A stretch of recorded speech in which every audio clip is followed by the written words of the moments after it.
Good evening, everyone, and welcome back. Well, welcome back if you watched the first video, but it is time for Dram That's Good Scotch Review. And this is not actually going to be the first episode of the second season, which, again, that was all a semantical joke. This is going to be the last episode of the first season, because seasons on YouTube are hilarious to me anyway, because people just kind of start and stop them whenever they want to. And that's why some things on YouTube have like 40 seasons already, and some things on YouTube have one despite having several hundred episodes. It all seems kind of silly to me that they take that much time to differentiate.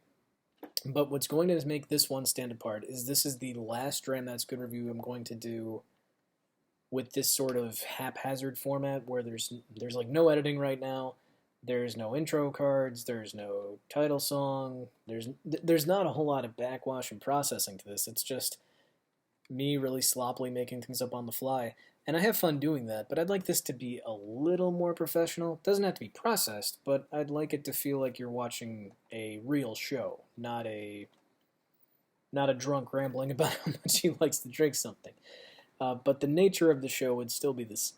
Would still be the same. Uh, Basically, me trying what I can get my hands on and letting you guys know if I think it's a good price or not, what I like about it, what I don't like about it, and if it's worth it for you to buy it in order to try it, depending on what the price is. So, this is a very special day for me, as I mentioned in another video on the Warren Works portfolio. This is the 5-year anniversary of me quitting my day job and going out on my own and saying I'm going to be a writer with no fan base and with plenty of prior experience, but no experience in publishing. And I'm still alive. It feels like a freaking miracle sometimes, but I'm still alive and I'm still doing what I love for a living for the most part. But I want to continue to branch out, so the first season is ending with this episode of Dram That's Good Scotch Review, and it feels appropriate to end on one of my favorite bottles that I haven't reviewed yet, but I've been looking forward to this so much.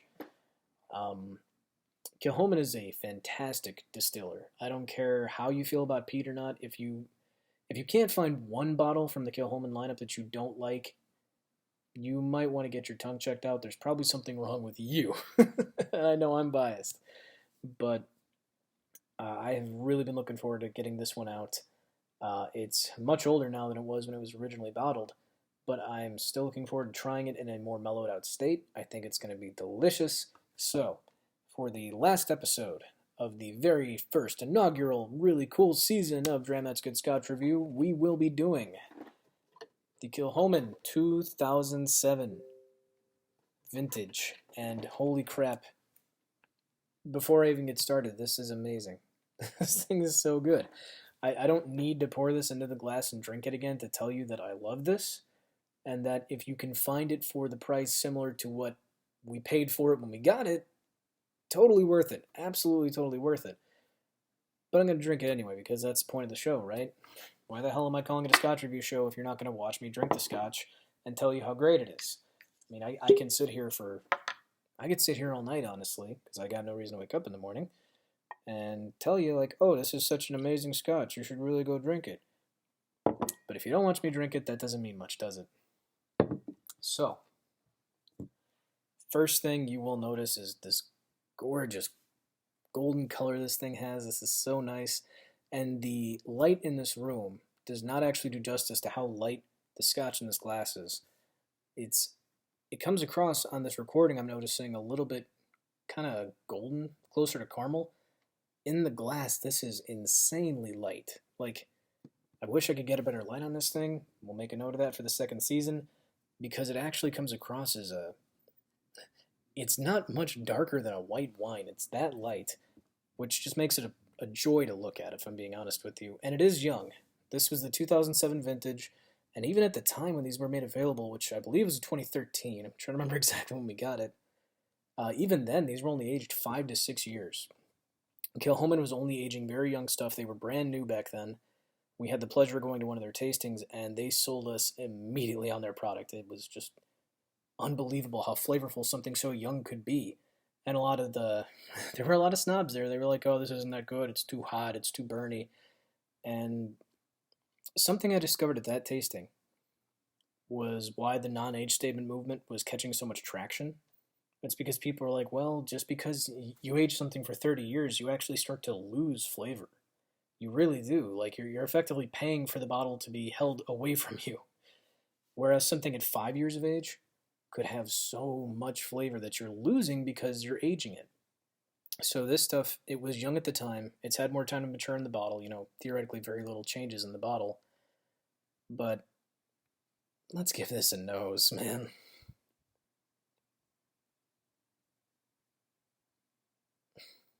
It's so good. It's just still so good. This is not as peat forward. I know a lot of people say that pretty much anything with peat is automatically peat forward. This is not as bad as a lot of the other ones you're going to get out there. When you finally drink it, yes, it hits you right in the front.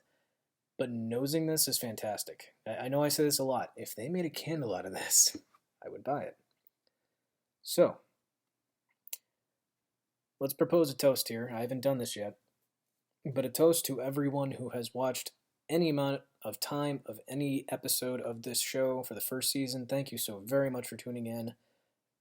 And I will see you guys in a couple of weeks for the start of the second season with a slightly improved format that's a little more concise, maybe some better recording equipment, and a more formulaic show that's a little easier to follow, where I don't just ramble like I sometimes do. But cheers to drinking scotch, spreading good feelings, and helping each other find the best bottles out there.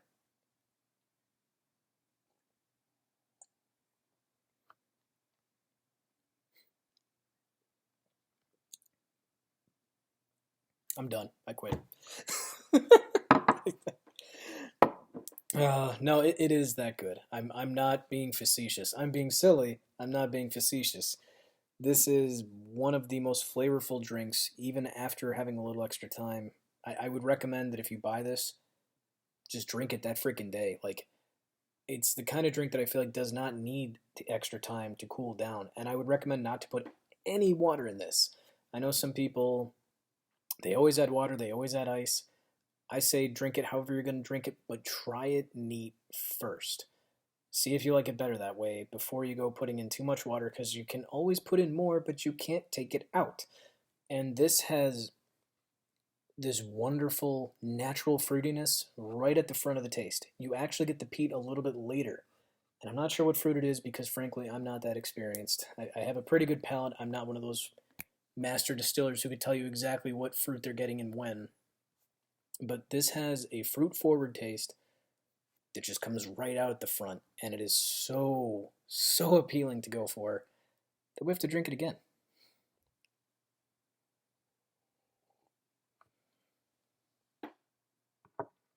Mm-hmm. If it wouldn't be wasteful for me to drink it so fast, I would finish the whole glass during this episode, but I I will never criticize you for drinking your scotch with water or with ice, but if you slam a glass of expensive scotch in my face, we're gonna have words, man. Just please don't do that. But that is unbelievable, and the peat is notably toned down, in my opinion.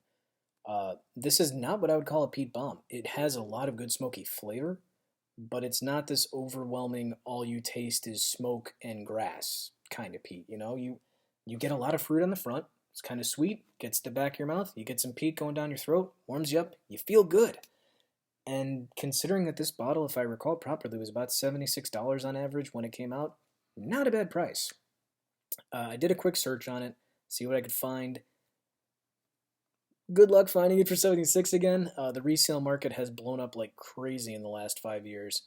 And bottles like this, people hoard them and then they try and turn a quick, 40, $50 profit. But finding a bottle in a liquor store even is going to be difficult just because they were a very small distillery at the time, and I don't believe they've expanded production much. So, good luck finding a bottle at $76. That's what we paid.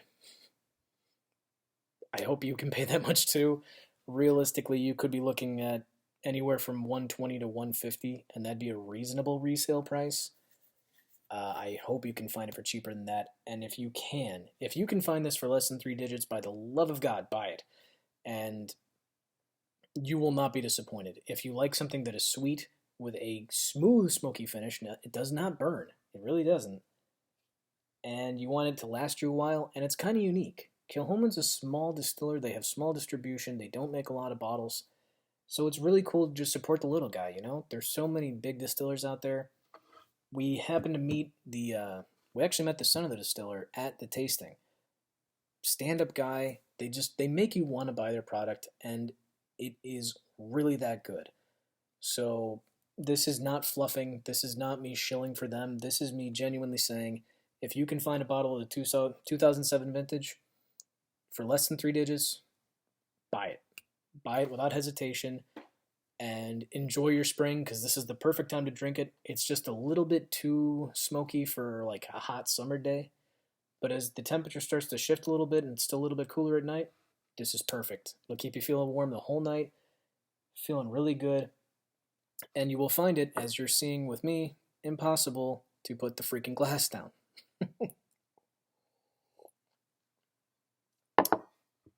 Man, that's incredible. So, that's about it for this one. We're going to wrap it up here because I don't want to keep myself up any later than I have to. I do have to be up for work at some point in the morning. So, yeah, just honestly, I'm going to prevent myself. I'm going to stop myself from getting emotional and rambling again. But thank you all so much for joining me on this first season.